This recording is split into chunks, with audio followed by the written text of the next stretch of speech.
was out walking around and saw some joker who left a garage door open. I'm not gonna say who, I'm not gonna say where, but it reminded me of what happens when you don't secure your stuff, right? All the neighbors see what you got in there.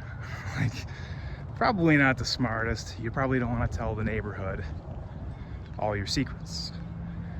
And kind of the same way when you're configuring a router, a switch, you don't want to tell the whole network your secrets.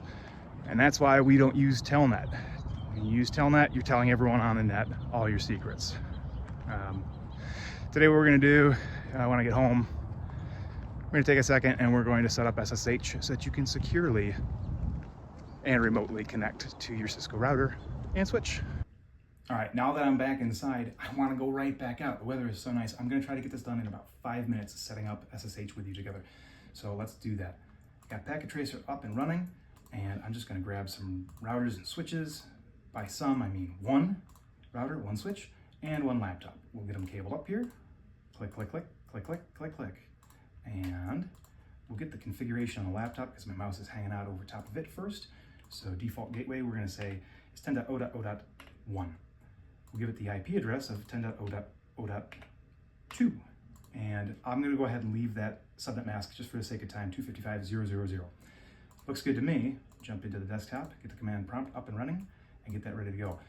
Next, I'm going to go over to the switch, and this is totally bonus. You don't have to do this, but I'm going to do it just so that we save a little bit of time here. What I'm going to do is we're going to get into interface F0/1 it was.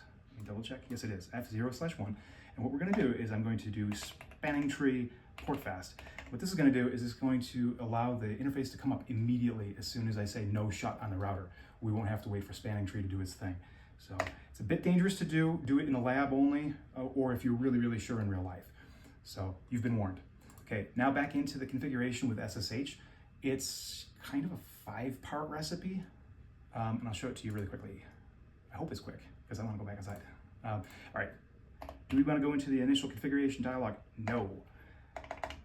Press EN to get in, conf T, and very first thing we need, first ingredient, is a host name. So host name, we're going to change it to R1. And the second ingredient is going to be the IP domain. So you do need these two pieces, so host name and then domain name. So here we go. We're going to go IP domain name. And it doesn't auto tab because it's got that hyphen in here. So we got to go to domain and hyphen, and then it'll auto tab if you get so far. So there you go. And we're going to call it cersani.net. Cersani.net. And good. Now we've got a username, or excuse me, a host name. We've got a IP domain. We do need a username so that we can log in. So username, we're going to say Micah. We're going to give myself the privilege of 15. It's the highest privilege level. Good. And I'm going to save a secret because secrets are better than passwords. They don't save themselves as plain text in the configuration. Let's go ahead and do that. CERASANI is going to be my secret. Now you know Micah is a password, is a username. The secret is going to be Sarasani. Let's go ahead. Next, what we're going to do is we're going to get some crypto keys. Now this works so that we have the encryption that is the underlying force that works for SSH. So without it, you don't have any SSH. So this is the magic maker. Here we go. Let's do it. Crypto key generate, and we're going to use RSA. And at this point right here, you could question mark it, and you can find out exactly what the number is, but I'm going to let it fail by hitting enter.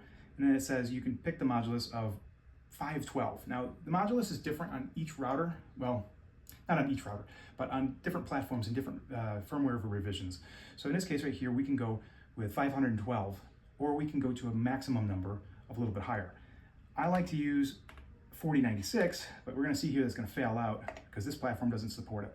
But we do see here it's got to be between 360 and 2048. So let's enter 2048. The higher the number of modulus, the more secure your encryption key is.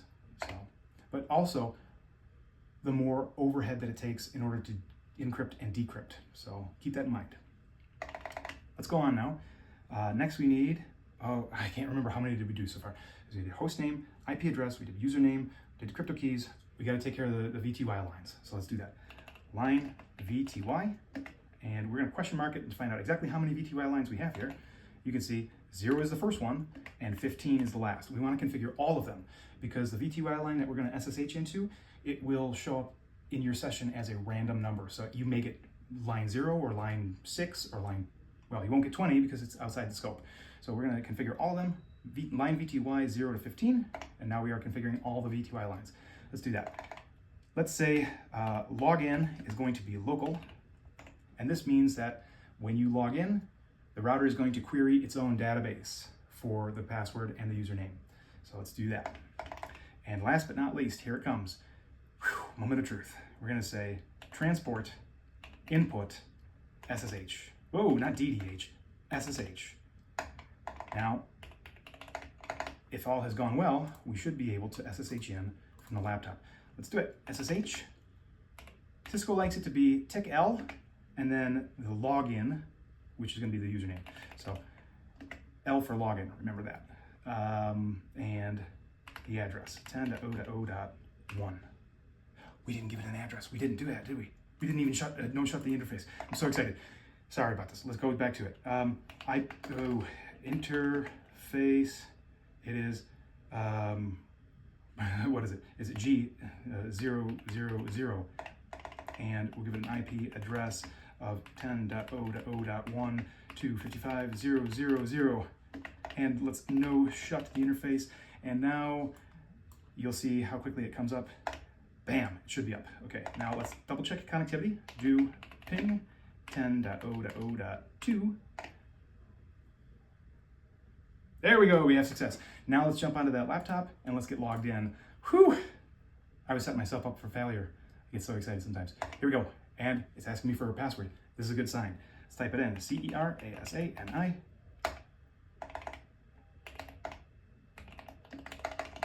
And do show IP interfaces brief.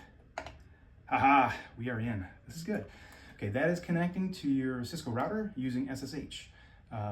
5-step recipe. Go out there and secure your stuff. Bye.